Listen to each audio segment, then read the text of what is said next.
Today on Crazed Performance Repair, we are continuing the process of taking this F150 completely apart, getting the motor out. So if you have not joined us for the first episode, be sure you do so. There's a lot of good information on there, but basically what we have is a broken crankshaft on this thing, and I had pulled apart all the front assembly stuff. This is going to be a removal without lifting the cab off of the chassis.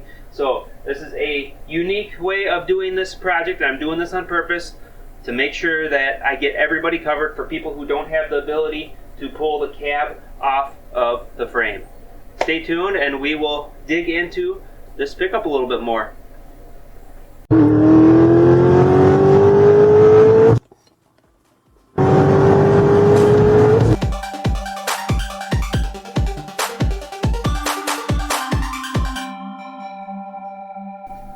What in the world? Why are we over here, right? Well, let's just say I have some parts sitting over here from before I even started episode 1. I actually forgot on episode 1 to go ahead and cover this stuff, but the reason I know the crank was cracked, I did talk about that, is I already had some of it apart, and I never gave you an underneath view, but what I'm going to do instead is I'm just going to show you what I have out. So these particular trucks, they have a, I don't know if you'd call it a sub pan, or a sub block, or a bottom block, or what it would be. It's like, it's not quite tied into the block, and it's not quite part of the oil pan, but it's kind of both. So that's this piece right here, and it's very unique. So anyway, we have, we'll go from the bottom to the top because that's how it's sitting in here anyway. So this is the very bottom of the motor. You can see it's just a plastic oil pan, nothing fancy about it. It is RTV'd on, so it is quite tough to get off of there.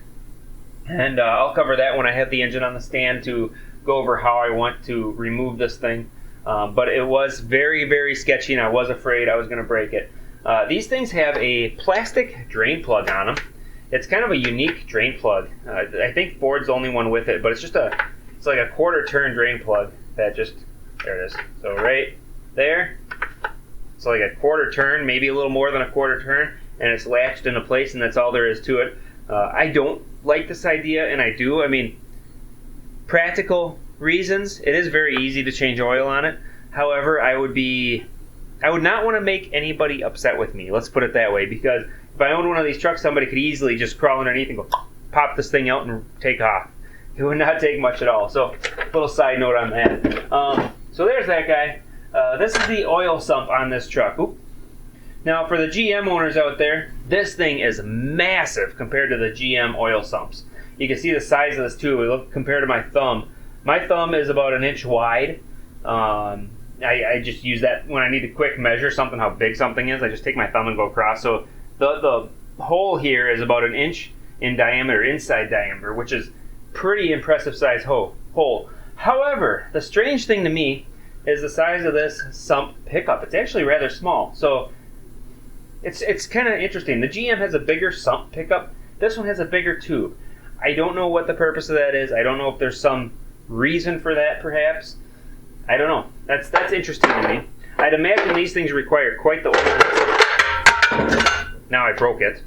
Way to go. Well, not really, but it tumbled its way down. It just sounded worse than it was. Anyway. Okay, let's make sure that stays up there this time. Stay. So, I'd imagine that these motors, being the overhead cam nature, the amount of variable valve stuff going on, I mean, these things have an insane amount of stuff going on. I'd imagine that these things have quite the oiling system to oil the engine properly, adequately. The GMs only need the extra volume because of that DOD system, and honestly, it doesn't have enough in it to adequately oil the DOD system when it starts to wear out, and that's why they fail so often. But the Fords, it's probably a bit over-engineered, judging by the size of that tube. I'll see what the pump looks like. We'll see how big the pump is, but these motors do put down some serious power, so I could imagine the oiling system is there for a good reason as far as how big that tube is. We'll find out when we get more details into the motor. Now, the reason I say it's not quite part of the block and it's more part of the pan as far as this part goes is because this piece here, this is like a crank girdle. goes on top of the mains of the crank, and the mains have two sets of bolts. They have 4 bolts per main, so the other bolt is like right here, and this guy like reinforces it, and it also doubles as a windage tray. So kind of an interesting design there. And then this guy here is the part I was saying, it's like it's part of the oil pan, but not quite. A little bit unique, but we'll move on from this and get to tearing the thing apart. Now, this piece here is obviously just a crossbar, so that's out of there. And then I have some things hanging here under the skid plates and whatnot. I just have them off.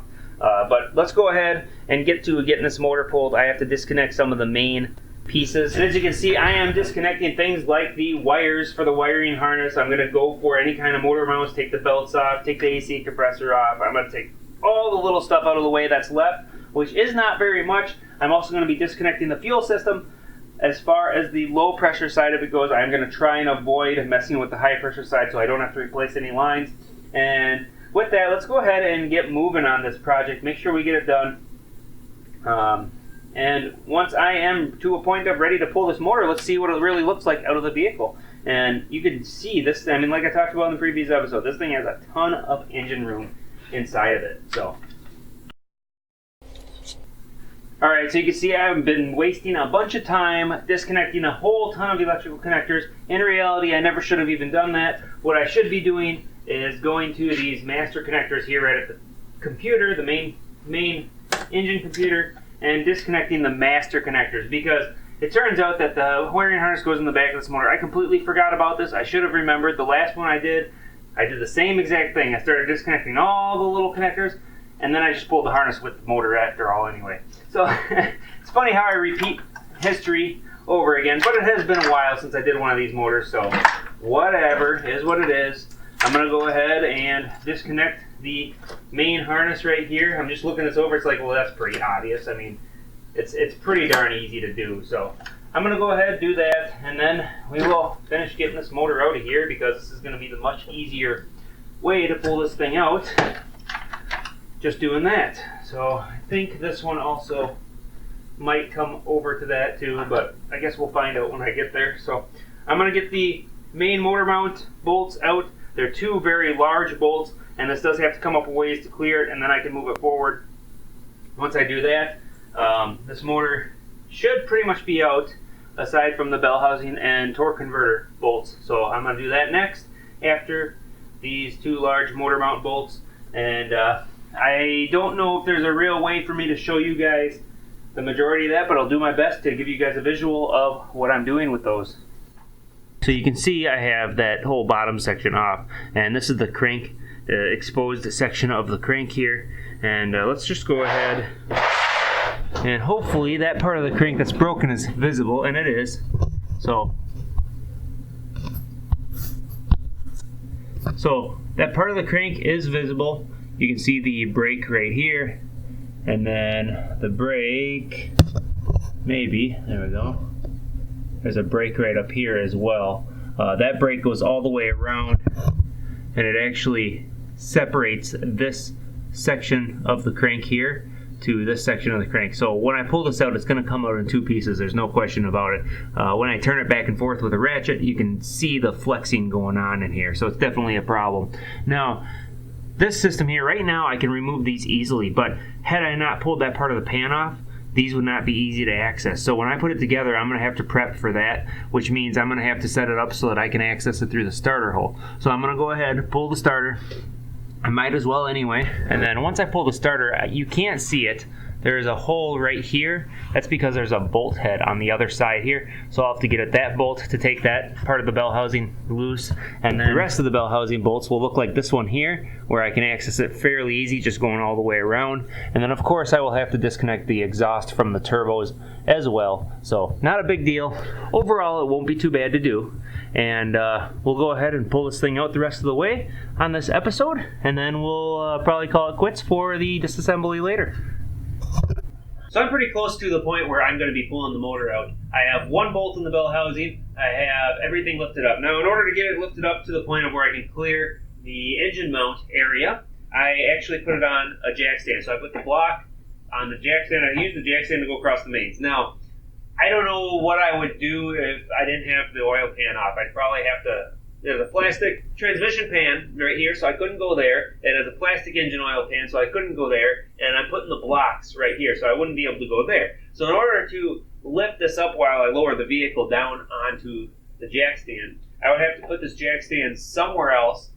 It'd probably end up being, I don't know, maybe alongside the plastic oil pan on one side. Maybe I'd use 2 jack stands. That might be the optimal option. I'm not sure. That's something that I just am not sure what I would do yet. But basically, yeah, you just got to get it up high enough so that you can put some kind of blocks up here and clear those mounts, because in order to separate the transmission from the engine, you have to have room to pull them apart, and you won't have room with the way these engine mounts are set up. So that's why I have it up. That way I can hook the cherry picker to it and slide it forward once I go to disconnect it from the bell housing here. Okay, you can see I am to the point of where I'm going to pull this thing. Now, I did have to remove the bumper, not necessarily because of the hoist itself, the engine hoist. I could have got by with it, but I don't have near enough room between the vehicle and the wall, and I'm still afraid that I'm not quite going to have enough room because my garage is just too short. That's all it comes to. It's simply too short. Now, this is about 21 feet from end to end, so if you have a bigger garage than that, you're going to be a lot better off than I am. I also ran into several other challenges. For one, this motor has no hook points. There is no little thing to hook a chain to lift it up with. So even if you had the cab off, you have no way to really hook up to it. Half of it's plastic, half of it has lines and hoses or whatever in the way that you got to be afraid or careful of not to damage.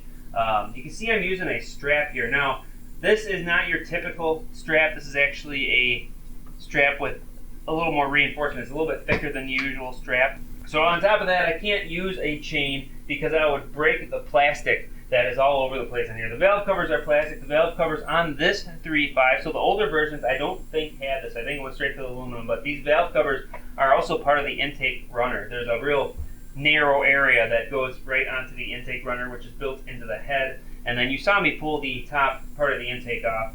That was obviously allow for a little more clearance so that I could get things through here. The high pressure fuel pump on the other side of the motor, I don't think you can see it because of the camera angle versus this big beam here. The high pressure fuel pump, I had to run the strap underneath, and where I ended up hooking the strap is where the motor mount is. So I have one part looped around the motor mount, comes back, goes into the bolt here, rather than having a chain, it's just looped into the bolt area. The other side goes to the other end, and it's actually that large bolt for the motor mount. I slid that through the other end of the hole, so I'm hooked up on that side. This thing is probably going to be a little bit back heavy. I'll find out when I go to pull it, but you can also see it's pretty much right against this firewall. Now there is a soft area here where there's a hollow point, so I think I'm going to be okay as far as getting this up just high enough because I'm already above where the mounts need to be to pull it forward a little bit.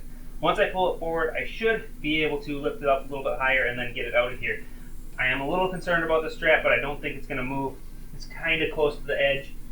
I don't know. We'll find out. But my biggest concern by far is actually getting the motor out of here. Most likely I'm going to have to at some point drop it down and reposition the hoist with a chain, but the chain will bring it up higher and I would not be able to clear this. This is the reason that you're better off pulling the cab as far as that goes. But if you can get creative, you can figure it out. And I have done so, and I will get this thing out of here one way or another this way because I do not want to pull the cab if I can help it. So I'm going to go ahead and continue here, and you guys will be watching the sped up version as I try and get this motor out. I just got to disconnect one bolt in the back at the bell housing. Just thought about this to keep the strap from falling off of the engine hoist because that would be a horrible deal if that were to happen. So little side safety plan I got going on here.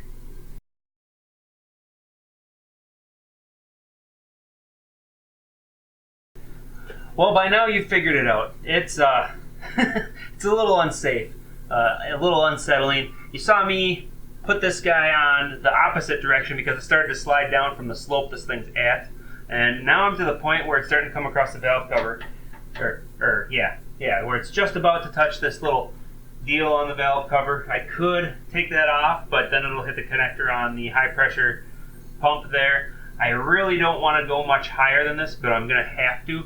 So what I'm going to end up doing is putting another strap over to this other side here and hoping that I can pull it straight to a point. And if I can do that, I can maybe safely get this out of here. But right now it's sketch. I wish I would have pulled this out a little late now. I mean, I guess I could maybe take the charge out. I don't know. I'm still, I don't know, just watch and see what I end up deciding to do here. But I think I can squeeze it out of here just because I have the oil pan off. Other than that, I got to find a way to get a chain on here. A little bit better system than what I have here. This is way, way, way too sketchy. So do not try and do it this way. Try and find a better solution than this. This would probably work if I would have just set it down somewhere and then repositioned and rechained and everything else once I got it away from the firewall. But pulling the cab, if you can do it that way. This is just a solution in case you don't have the option of pulling the cab. Also, I just realized this guy is still attached. This is a ground wire that goes to the back of the motor. So be sure to disconnect that guy as well. Probably before you lift the cab if you do the cab route.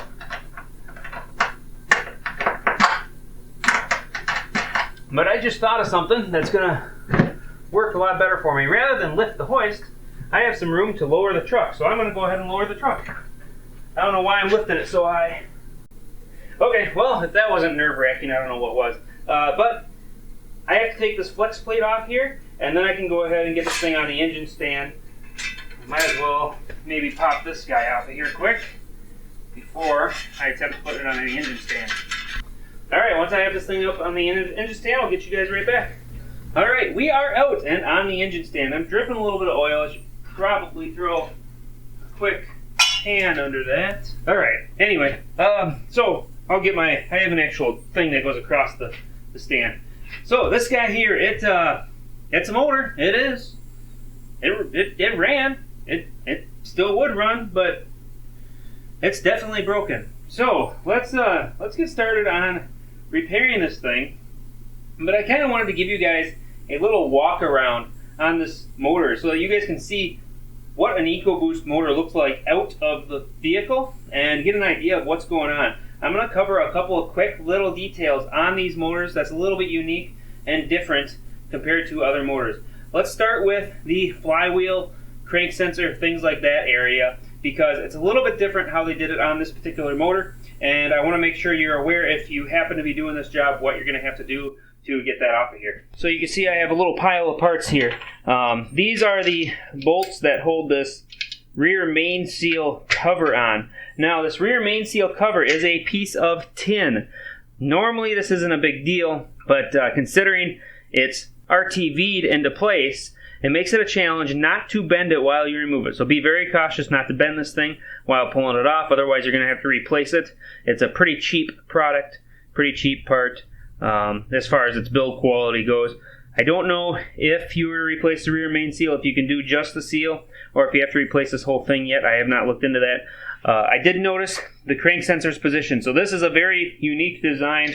This might be the first time I've seen this. If I've seen it before, I just don't recall it. But this guy actually sits here like this, and this is the pickup, the trigger wheel, that goes underneath the flex plate. So the flex plate then goes on top of this, and then obviously the bolts hold it down. I have not looked into whether these are stretch bolts or not, torque bolts or not. They do not look like it. I'd imagine those are just torque down and be done with it bolts, but I'll find that out later. I just want to make sure you guys are aware to be cautious pulling this thing off. It's very easy to bend. There is not much material to it. I can feel it flexing just doing that by hand. So pretty wimpy part. All right, so we are in free camera mode now. You can see I have a lot of parts on here yet. I'm pretty sure that I am going to have to take, obviously the balancer has to come off, but I'm pretty sure that the timing cover is going to have to come off as well, because I do not believe the crank is recessed far enough inside there that I can squeeze it out without pulling the timing cover off. But I'm hoping I can. That's why I didn't mess with pulling anything off of there yet. Now, the EcoBoost motor. What makes this motor so special? Obviously, it's a boosted engine. You have the turbos right here, the little board warners. They are puny little turbos. I don't know if they're a KO3 or what, but they are a very, very small turbo. Now, the system is very efficient with low RPM as far as being able to get boost to the intake under low RPM load conditions. The only reason for this is because of how small the ports are. You see this little bitty 3-bolt. I mean, look at my thumb. That thing is puny. My thumb is only 1 inch wide, and my thumb would probably just barely fit in the hole that's inside of this thing. So a little bitty 1 inch port exiting out of all 3 cylinders on this side is what feeds this turbo, and narrows down to an even smaller port as it enters the turbine housing to spool up the turbo. The ports inside the cylinder head here are even smaller, yet they have this big restriction covering them up so it doesn't let much in, and the intake is not much better, but they are obviously bigger because intake is always bigger. Now, another little thing to note is we have the exhaust turbine here, and then of course the wastegate valve right here. Now, if you have a weird tinny like exhaust shield rattle noise on your motor, there's a good possibility this guy is doing it, and it'll only do it under certain loads when it vibrates the blowing past of the exhaust gas just right.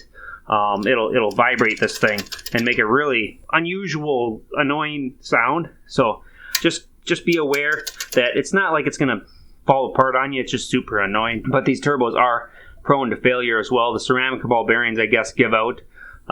Just a little side note there. So for those of you who do not know, Ford, with this engine design, the EcoBoost series of engines, they have all kinds of engine revisions. They have done so many different engine revisions. Just the 3.5 alone from 2011 all the way up to now has changed so many times. I don't even know how many times it's changed, but I know the old ones did not do this number, at least as far as I remember. They did not have the valve cover as part of the intake port thing going on here. You could pull the valve covers off separate if I recall correctly. I do have a set of cylinder heads somewhere that I could look at, but I'm not going to go and do that right now. But little note about those is it's just a very unique design that they would even waste the engineering to put these ports kind of integrated into it. I have no idea why they did that. Maybe to separate the heat. But the upper intake's plastic anyway, so I don't know why they did that. So this version of the EcoBoost, this is a 2017. This particular version, not only is it direct injection, which is what this rail is here, but the rail right up here is port injection. So it has 2 injectors per cylinder, and the reason for that is to help clean out the ports, keep the carbon deposits down, as well as they can change when the injectors fire, how they can make it more efficient and work a little bit better. Another very common problem with these things is spark plugs. All years, the spark plugs are a problem.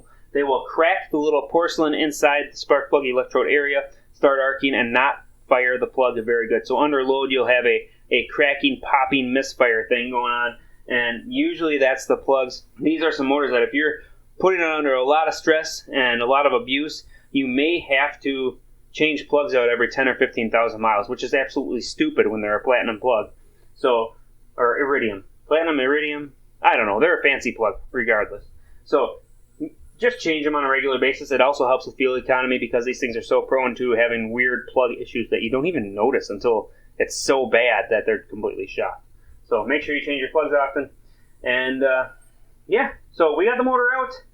Next episode, we're pulling the crank. We're going to get this crankshaft out of here, and it's going to be interesting. I'm going to have 2 pieces. I know I'm going to have 2 pieces. So it'll be cool. Let's call it quits here, and like, share, subscribe. And as always, I hope to see you in another video. Thanks for watching.